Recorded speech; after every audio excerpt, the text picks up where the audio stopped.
Bismillahirrahmanirrahim. Assalamualaikum warahmatullahi wabarakatuh.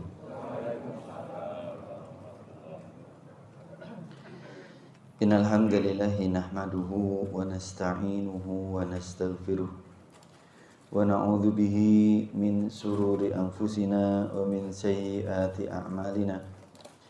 Fa innahu man yahdihillahu fala mudilla lahu wa man yudlil fala hadiya lahu. Nashhadu an la ilaha illallah wa nashhadu anna Muhammadan abduhu wa rasuluhu alladzi la nabiyya wa la rasula ba'dah.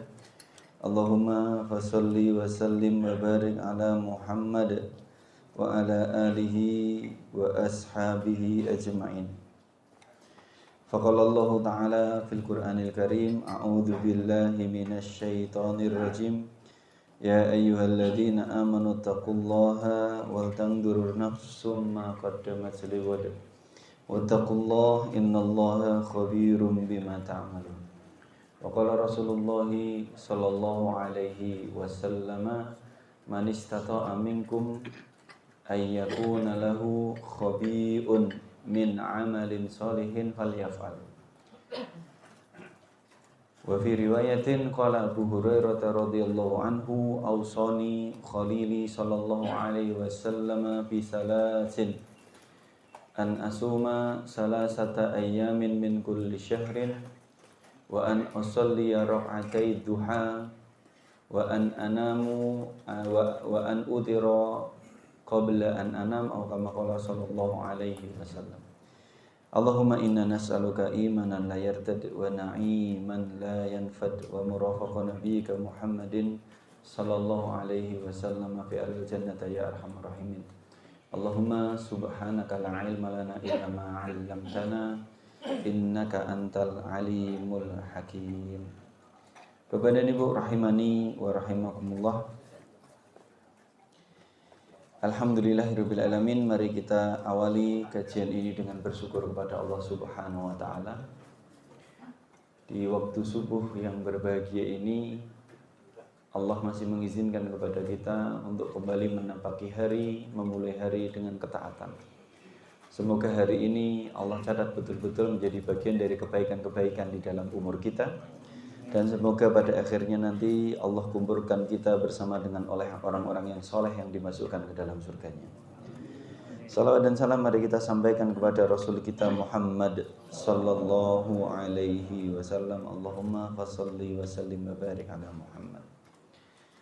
Rasulullah sallallahu alaihi wasallam mengajarkan kepada kita, para rawuh Bapak dan Ibu, setunggal sifat yang kadang hari ini sifat itu sudah mulai tergerus atau hilang seiring dengan budaya materialistik yang kemudian kita sama-sama jalani di dalam kehidupan. Salah satu contoh budaya materialistik itu justru muncul ketika kula panjenengan salah mendudukkan ayat. Allah berfirman di dalam surat Ar-Ra'd, a'udzu billahi minasyaitonir rajim. Innallaha la yughayyiru ma biqaumin hatta yughayyiru ma bi anfusihim. Artosipun sesungguhnya Allah tidak akan pernah mengubah nasib suatu kaum sampai kaum itu mengubah nasib dirinya sendiri.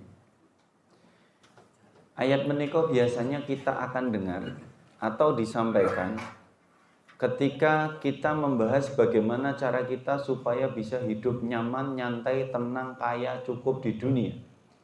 Pokoknya nek pengen sugih ya kerja sing tenanan. Nek pengen pinter kudu sinau sing mempeng piye carane dan lain sebagainya. Akhdul asbab bahasa syar'i. Tetapi kita salah melihat ayat. Secara penafsiran ayat ini tidak pernah dibawa kepada bahwa jika kita kaya kita harus bekerja sekuat tenaga, tidak. Poin utamanya tidak di situ. Kalau kemudian poin utamanya dibawa ke situ, maka ingkang muncul Bapak dan Ibu adalah budaya materialistik, budaya yang tidak meyakini sepenuhnya atas kuasanya Allah, tetapi menggantungkan segala hasil atas seberapa besar usaha kita. Padahal sejatinya Allah mampu dan Allah kuasa untuk menjadikan orang kaya walaupun dia tidak bekerja. Contoh, Nabiullah Ayub alaihi salatu wassalam 20 tahun diberi nikmat, kemudian nikmat itu semuanya Allah ambil. Hartanya, anaknya, bahkan istrinya pergi. 20 tahun. Kemudian beliau diuji oleh Allah 18 tahun. Di tahun ke-18 istrinya tidak sabar kemudian pergi meninggalkan Nabi Ayub. Sampai tahun ke-20 di dalam riwayat yang sahih Al-Imam Ibnu Katsir mengatakan yang tersisa dari Ayub hanya 2. Yang utuh dari seluruh anggota tubuhnya Ayub hanya 2. Satu lisannya, yang kedua hatinya. Karena memang Ayub meminta, ya Allah ambil semuanya, jangan hatiku untuk mengingatmu, jangan lisanku untuk berzikir kepadamu. Tetapi mari kita melihat bahwa ketika Ayub diizinkan oleh Allah kemudian sembuh, Ayub tidak perlu bekerja bercapek-capek untuk kemudian menjadi kaya dan kembali semua hartanya. Justru Allah kirimkan di dalam riwayat tafsir yang sahih belalang-belalang dari emas yang tinggal dia ambil begitu saja. Terus di mana ayat tadi? Kalau mau kaya harus bekerja keras. Allah kalau mau menginginkan sesuatu hanya mengatakan kun. Disinilah Bapak dan Ibu, kita kemudian harus terus belajar lagi di tengah hiruk pikuk zaman, di tengah tantangan ingkang semakin boten kantenan, kondisi carut marut yang luar biasa. Maka satu hal yang masih tetap bahwa Allah Maha Kuasa dan Allah masih menetapkan segala sesuatunya dengan begitu indah. Di dalam kitab Hadaikul Aulia, Al-Imam Ibnu Mulqin Al-Ansari menceritakan satu riwayat yang dialami oleh salah seorang tabi'in namanya Malik bin Dinar. Al-Imamu Malik bin Dinar ini adalah seorang tabi'in. Dulunya dia adalah perampok. Dulunya bertaubat kepada Allah, kemudian menjadi abid, menjadi hamba Allah yang kuat di dalam beribadah. Bahkan riwayat yang paling menarik, saking kemudian dia totalitas di dalam beribadah, suatu malam ada seorang pencuri masuk ke rumahnya Imam Malik bin Dinar. Pencuri masuk rumah itu tujuannya apa Bapak Ibu? Nyuri kan? Ternyata di rumahnya Malik bin Dinar gak ada apa-apa. Kosong melompong. Tidak ada barang yang harus dia curi. Maka ketahuan sama Imam Malik bin Dinar. Maka pencuri ini dikatakan kepada Malik bin Dinar, kamu ngapain ke rumah ini? Mau nyari sesuatu? Enggak ada. Di rumah ini enggak ada barang apa-apa. Tapi kalau kamu mau, aku tunjukkan kamu kepada sesuatu yang nilainya lebih berharga dari barang-barang ini. Mau enggak? Pencurinya bilang, ya udah mau. Diajak sholat tahajud berjamaah, kemudian diajak sholat subuh berjamaah. Setelah diajak ke masjid, diajak sholat subuh berjamaah, orang-orang nanya sama Imam Malik bin Dinar, siapa dia? Siapa dia? Orang yang aneh, gak pernah dikenal gitu. Apa kata Imam Malik bin Dinar? Ja'a liyasriqona. Dia datang ke rumah kami untuk mencuri barang-barang di rumah kami. Fasaroknahu. Tapi kami curi hatinya untuk mendekat kepada Allah Subhanahu wa ta'ala. Ini cerita tentang Imam Malik bin Dinar. Bapak dan Ibu hadirin rahimani wa rahimakumullah. Kita kembali kepada fokus kita tentang bagaimana hari ini kita mendudukkan rasa tawakal. Bagaimana kemudian kita mendudukkan rasa percaya kepada Allah di tengah carut marut zaman ini, bahwa Allah masih tetaplah Allah yang sama dari 1400 tahun yang lalu yang disembah oleh Rasulullah dengan para sahabatnya, dengan segala keindahan kekuasaannya. An Malik bin Dinar qala, Imam Malik bin Dinar menyampaikan suatu ketika, kharajtu hajan. Suatu ketika aku pergi untuk melaksanakan ibadah haji. Fa'idha bisyabin yamsi bila zadin wala rahilatin. Ketika sedang melaksanakan haji, aku melihat ada seorang laki-laki, seorang pemuda yang dia pergi haji gak bawa bekal, gak naik kendaraan. Harusnya kalau berhaji kan bawa bekal Bapak Ibu. Kalau sekarang mungkin bayar ongkos haji, nah difasilitasi. Kalau dulu sendiri-sendiri harus bawa bekal karena di padang pasir. Minimal harus membawa air. Kemudian kalau bisa naik kendaraan karena berjalan di tengah terik padang pasir luar biasa berat. Ini Imam Malik bin Dinar melihat ada seorang pemuda yang dia sama-sama dalam prosesi melaksanakan ibadah haji, bila zadin wala rahilatin, enggak bawa bekal, enggak bawa kendaraan. Fasallamtu alaihi, maka kemudian aku menyapa dia, mengucapkan salam kepadanya. Faraddas salam, kemudian dia menjawab salamku, karena menjawab salam itu hukumnya wajib. Menguluk salam itu sunnah, karena salam ini adalah doa. Jadi kalau kita menguluk salam berarti kita berbagi doa yang terbaik, itu sunnah, menebar kebaikan. Sedangkan menjawabnya hukumnya wajib. Salah satu hikmahnya adalah kita kalau diberi sesuatu kebaikan oleh orang lain, mari kita balas. Kalau tidak bisa dibalas dengan perbuatan yang serupa, minimal ucapkan jazakallahu khairan. Kalau kita sudah mengucapkan jazakallahu khairan, semoga Allah membalasmu dengan kebaikan yang banyak, faqad ablagha fis sana, kata Rasulullah, itu sudah cukup sebagai bagian dari puji-pujian dan balasan. Kita kembali, setelah kemudian disampaikan salam, faqultu, Imam Malik bin Dinar mengatakan, ayyuhas syabab min aina? Karena penasaran ditanya, wahai pemuda, engkau dari mana? Jawabannya bukan asalnya.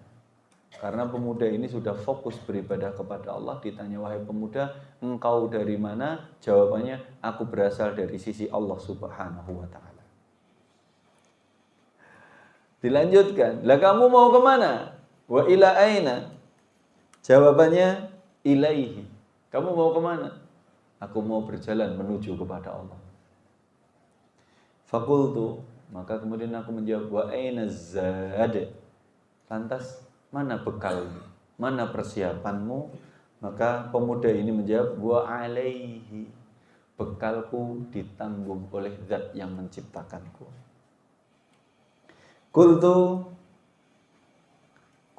kata Imam Malik bin Dinar, inna tariqa, sesungguhnya perjalanan melaksanakan ibadah haji la yaqta'u illa bil ma'i wazzad, tidak akan pernah bisa dilalui kecuali dengan membawa bekal makanan yang cukup dan sediaan air yang cukup. Fahal ma'aka syai', lantas kamu bawa apa? Ada yang kamu bawa? Qala na'am. Maka laki-laki ini menjawab, iya, aku bawa bekal. Tazawwadtu indi inda khuruji bi khamsati ahrufin. Ini yang kadang kita pernah mendengar. Sesungguhnya aku berangkat melaksanakan haji membawa bekal 5 huruf saja. 5 huruf saja. Maka Al-Imam Malik bin Dinar kemudian bertanya, bekalnya kan harusnya makanan sama air Bapak Ibu. Ini justru bekalnya cuma 5 huruf. Maka kemudian Imam Malik bin Dinar bertanya, lantas apa 5 huruf yang kamu jadikan bekal itu? Yang secara dohir tidak nampak apa-apanya, nggak ada makanannya, nggak ada airnya, kok justru 5 huruf. Maka yang menarik, pemuda ini kemudian mengajak Imam Malik bin Dinar mentadaburi ayat di dalam ayat pertama surah Maryam. Kaf, ha, ya, ain, shad. Surat Maryam dimulai dengan 5 huruf muqatta'ah. 5 huruf yang dibaca sebagaimana pakemnya, sebagaimana alif lam mim, ha mim. Tapi surat Maryam itu ada 5 huruf. Kaf, ha, ya, ain, shad. Ini menarik. Pemahamannya berbeda. Lebih tinggi sepertinya. Fakultu, maka Imam Malik bin Dinar kemudian bertanya, wa ma ma'naha? Apa yang kamu maksudkan dengan 5 huruf itu? Maka si pemuda ini mengatakan, wal kafu minal kafi. Kaf, dari permulaan 5 huruf ini adalah huruf kaf, itu adalah minal kafi, dari makna al-kafi. Al-kafi itu yang mencukupkan, zat yang maha mencukupkan. Wal ha'u min hadi, sedangkan huruf ha itu dari kata al-hadi, yang maha memberi petunjuk. Wal ya'u min ma'wa, sedangkan ya-nya dari kata-kata ma'wa. Ma'wa itu adalah yang memelihara atau mengayomi. Wal ainu minal alim, atau min alimin, sedangkan kata-kata ainnya itu dari sifat Allah, yaitu al-alim, yang maha mengetahui segala kondisi dan perbuatan hambanya. Was-shad min shadiqin, sedangkan huruf shad di dalam ayat ini adalah dari kata-kata shadiqin, Allah maha menepati janji dan tulus di dalam membalas para hambanya. Faman kanat suhbatuhu dzalika la yudayyi wa la yakhsha wa la yahtaju ila hamli ma'in wa zadin. Si pemuda ini kemudian melanjutkan, barang siapa yang membekali dirinya dengan betul-betul menghidupkan esensi dari 5 huruf tadi, Allah Maha memelihara, Allah Maha memberikan petunjuk, Allah Maha mengetahui segala kondisi dan perbuatan hamba, Allah Maha mengurus, mengayomi hamba-hambanya, dan Allah Maha berterima kasih atau tulus di dalam membalas kebaikan perbuatan hambanya. Kata si laki-laki pemuda ini, la yudayyi, dia tidak akan pernah disia-siakan oleh Allah, pasti diurus oleh Allah. Wala yakhsha, dan tidak ada kekhawatiran lagi dalam menjalani hidupnya. Bagaimana dia harus khawatir padahal dia dijamin oleh Allah Subhanahu wa taala. Wala yahtaju ila hamli ma'in wa zadin, di titik paling tinggi dia sudah tidak akan dipusingkan untuk membawa bekal makanan dan air karena berada di bawah jaminan Allah. Bapak dan Ibu rahimani wa rahimakumullah, kita mungkin belum berada pada level yang sama dengan si pemuda ini. Kita mungkin akan mengatakan pemuda ini adalah boneks, bondo nekat. Tetapi poin bahwa ta'alluqul qalb, bahwa posisi menggantungkan hatinya si pemuda ini kepada Allah tingkatannya lebih tinggi dari kita, itu yang menyebabkan titik memandang sebuah masalah jadi berbeda. Kita kalau hari ini belum cukup, belum mempunyai bekal untuk di rumah sepagi ini, saya yakin kita memulai sholat subuh sudah dengan pusing. Hari ini mau kerja apa, makan bagaimana. Tetapi pemuda ini sudah naik level, sudah berada pada level yang berbeda, yang justru berada di atasnya Imam Malik bin Dinar, bahwa dia sudah merasa bahwa tidak khawatir lagi dengan hal-hal yang bersifat keduniawian, makanan, minuman, karena sudah dijamin oleh Allah. Justru tugas dia adalah betul-betul murni untuk beribadah kepada Allah Subhanahu wa taala. Sampai-sampai setelah mendengar penjelasan ini, Imam Malik bin Dinar kemudian melepaskan bajunya. Bajunya kan lapisan, gamis dan lapis luarnya. Imam Malik bin Dinar melepaskan lapisan baju gamisnya untuk diberikan kepada pemuda ini karena bajunya sudah lusuh. Bajunya satu lapis dan sudah lusuh. Kemudian mau diberikan oleh Imam Malik bin Dinar, kemudian mengatakan, pakailah pakaianku ini untuk melindungi badanmu. Apa kata si pemuda ini? Sampai pada titik itu kemudian dia menjawab, apa nilainya baju itu? Maka ketelanjangan di hadapan Allah supaya kita dipandang tidak membawa dosa, itu lebih baik daripada kita memakai baju yang kemudian dengan baju itu kita lupa diri bahwa baju itu harusnya menutup aib, bukan malah menyembunyikan diri dari pengawasan Allah Subhanahu wa taala. Titik yang sudah berbeda dalam memandang sudut pandang penghambaan kepada Allah. Bapak dan Ibu rahimani wa rahimakumullah, yang menarik kemudian si pemuda ini setelah dialog dengan Imam Malik bin Dinar, kemudian pemuda ini melanjutkan ritual dalam dia berjalan, dalam dia melaksanakan ibadah haji, kemudian dia mendongakkan wajahnya ke langit, mengangkat kedua tangannya, kemudian berdoa dengan doa yang menarik. Sebentar, saya lanjutkan. Dia mengatakan ketelanjangan di hadapan Allah, dipandang tidak punya dosa walaupun telanjang, maksudnya tidak memakai baju itu lebih baik daripada memakai baju tapi menipu diri. Harusnya baju yang menutupi aurat, tetapi kadang kita menggunakan baju untuk menutupi diri kita dari pengawasan Allah Subhanahu wa taala. Maka beliau mengatakan, apalah artinya dengan pakaian itu? Halaluha hisab. Pakaian itu kalau dari harta yang halal dia akan dihisab oleh Allah Subhanahu wa taala. Wa haramuha adzab. Pakaian atau rezeki dari jalur yang haram pasti akan diadab oleh Allah.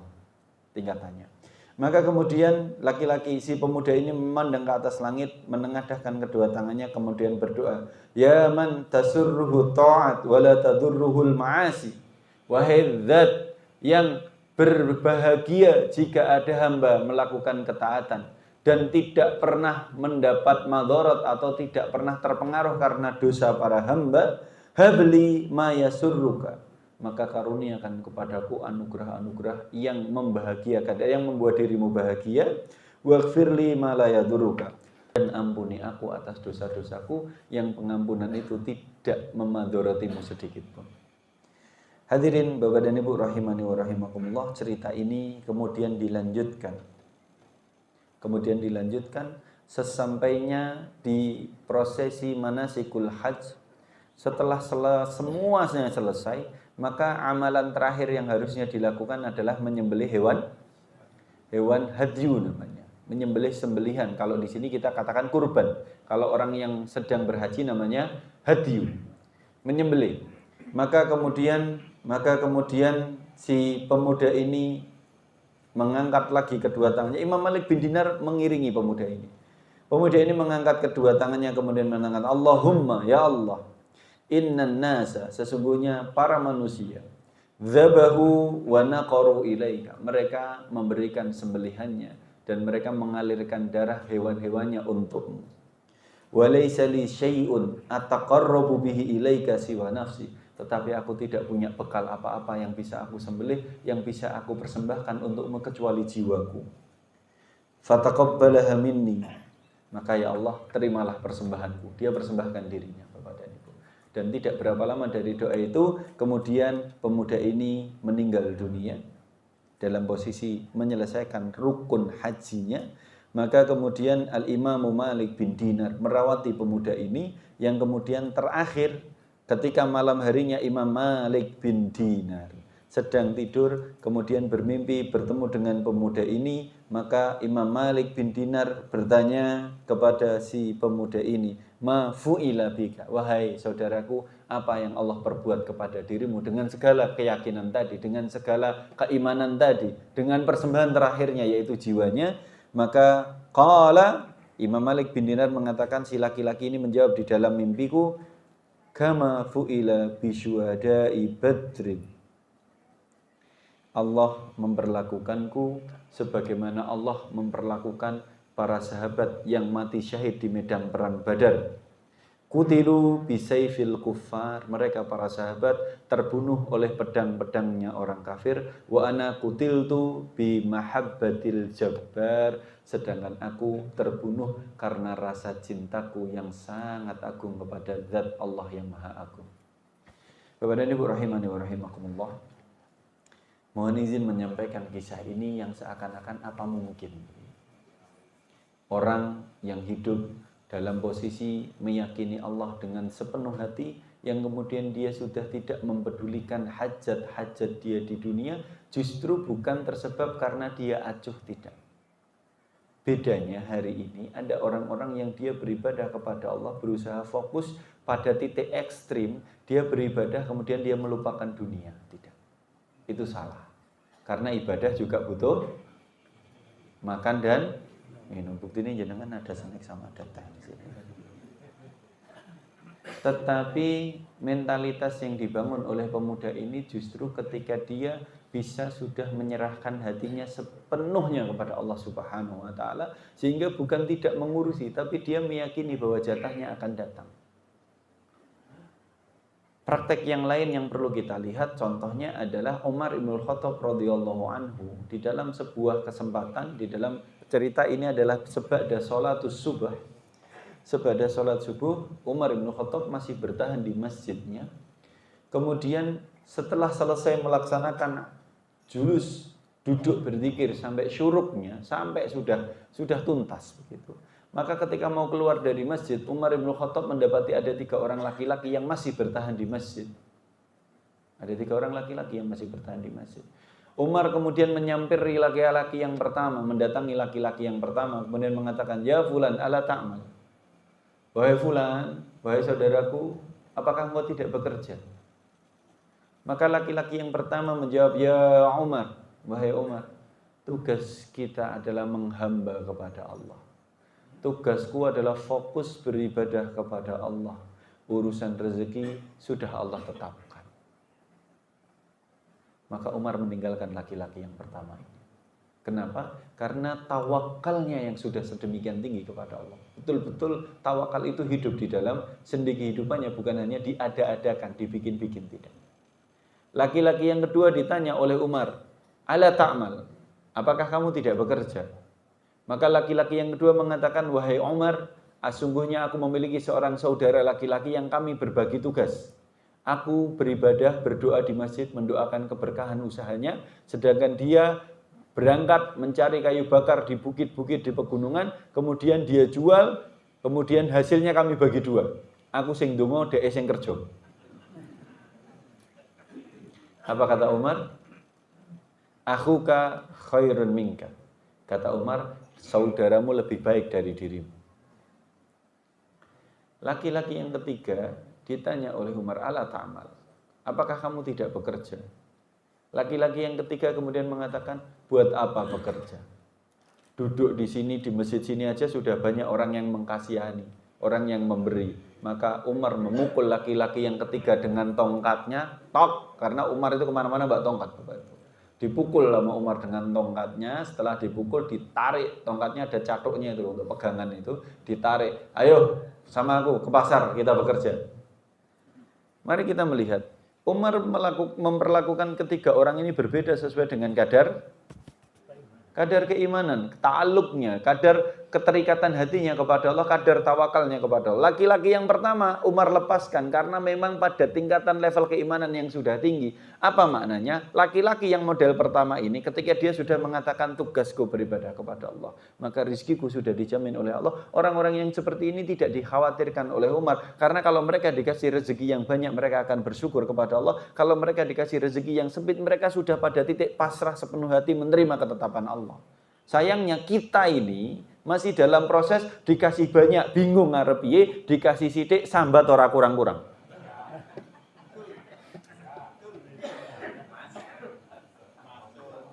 Betul nggih? Maka yang perlu kita tata Bapak dan Ibu rahimani wa rahimakumullah dalam kesempatan majelis subuh ini adalah mari kemudian kita sama meyakini bahwa kita itu kan berjalan hidup berada di atas skenario zat yang maha agung, betul kan? Zat yang maha adil, tidak akan pernah ada yang luput dan salah dari ketetapan Allah kepada kita. Justru salahnya ketika kita salah memahami ayat seperti tadi. Ayat innallaha la yughayyiru ma biqaumin hatta yughayyiru ma bi anfusihim. Sesungguhnya Allah tidak akan mengubah nasib suatu kaum sampai kaum itu mengubah nasib dirinya sendiri. Justru kita salah memahami bahwa nek arep sugih kudu kerja sing mempeng. Saking mempenge lali salate. Saking mempenge posone ora ditindakke, itulah salahnya. Justru ayat ini mengingatkan kita, Allah tidak akan mengubah nasib suatu kaum, maksudnya Allah tidak akan mengubah jatah rizki suatu kaum, hatta yughayyiru ma bi anfusihim, sampai kaum itu mengubah nasibnya, sampai kaum itu melakukan kemaksiatan, yang dengan kemaksiatan itu Allah menahan jatah rizkinya. Pemaknaannya di situ. Justru yang harus dijadikan pondasi awalnya bukan bekerjanya, tapi mentalitas kita taat atau kita bermaksiat. Jatah rezekinya sudah ada Bapak Ibu. Kalau kita kemudian taqarrubu ilallah, kita bertaqarrub mendekat kepada Allah dengan apapun yang kita lakukan, maka fa insyaallah itu akan bisa membuat Allah ridho. Kalau Allah ridho, kita tidak perlu minta pun Allah kasih. Betul nggak? Kita ini sudah terlalu banyak diberikan surprise dan rezeki oleh Allah Subhanahu wa taala yang bahkan kadang kita tidak pernah perkirakan.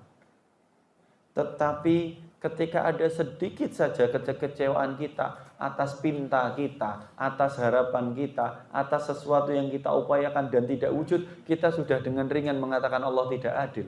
Terus di mana titik keimanannya?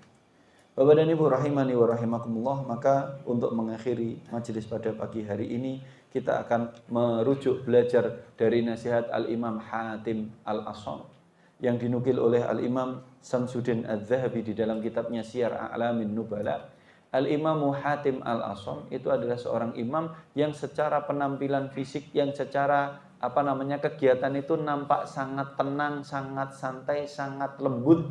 Wis ketoke ra duwe beban. Ketoke ra duwe beban, uripe ngalir begitu saja. Padahal yang duwe masing-masing tetap punya masalah Bapak Ibu nggih. Wong nota merah juga belum lunas kan? Al-Imam Hatim Al-Asham dengan segala ketenangan menjalani hidup itu kemudian ditanyakan kepada dia, qila li Hatim Al-Asham, ditanyakan kepada Al-Imam Hatim Al-Asham tentang rahasianya. Alama banaita amruka fit tawakkul begitu. Pertanyaannya justru bukan kenapa dan bagaimana. Pertanyaannya adalah alama banaita amruka fit tawakkul, yaitu bagaimana cara panjenengan memposisikan urusan tawakal kepada Allah. Kok uripe tenang men, penak men, ngalir begitu saja.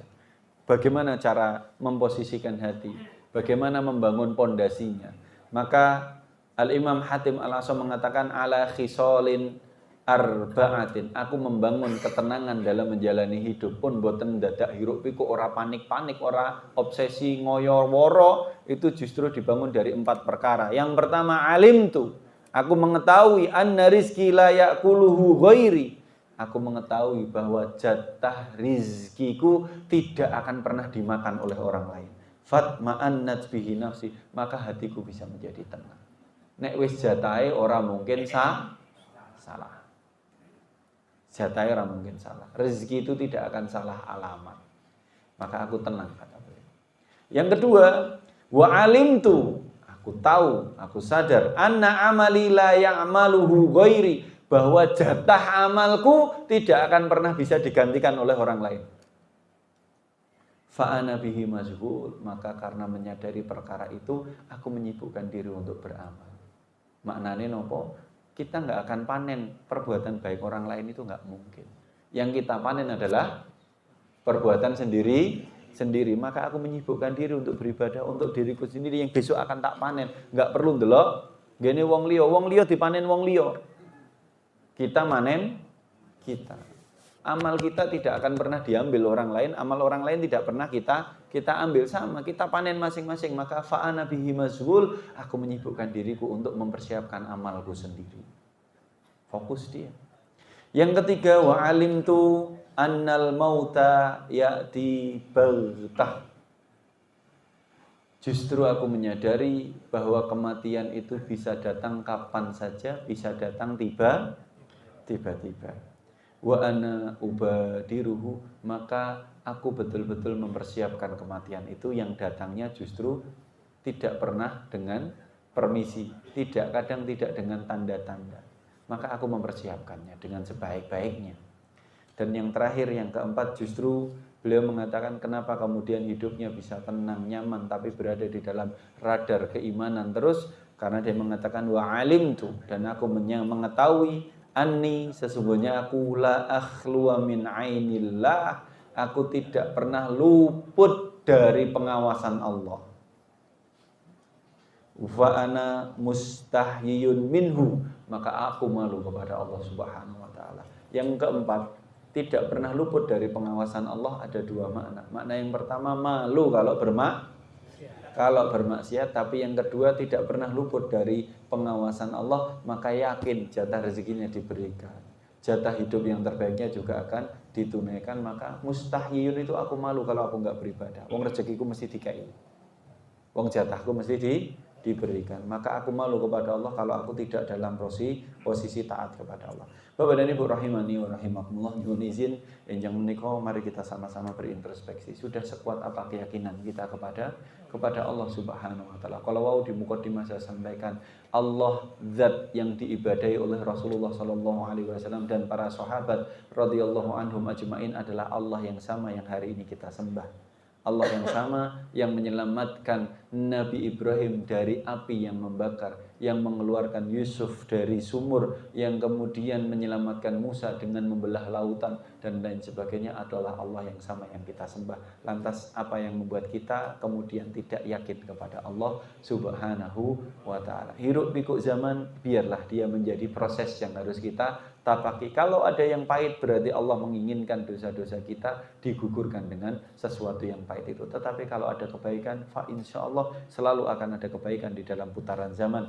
Masih ada masjid-masjid yang berdiri, masih ada halaqah-halaqah zikir yang ditunaikan, masih ada majelis-majelis ilmu yang didirikan. Maka tinggal memilih aktivitas mana yang kita lakukan.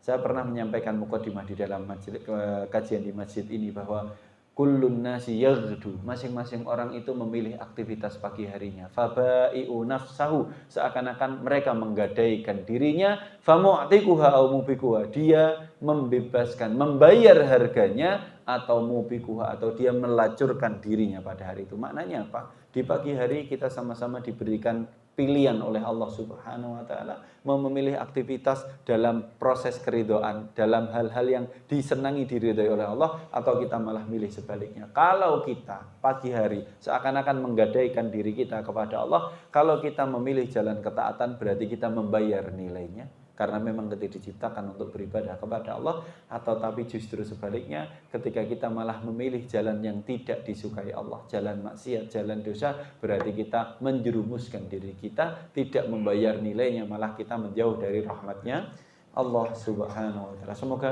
Allah karuniakan kepada kita hati-hati yang kokoh.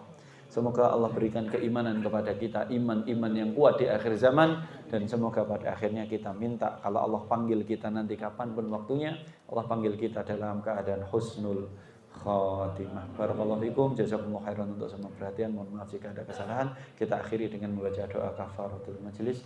Subhanakallahumma rabbana wa bihamdika asyhadu an la ilaha illa anta astaghfiruka wa atubu ilaik. Kalau ada kesalahan kami mohon maaf. Assalamualaikum warahmatullahi wabarakatuh.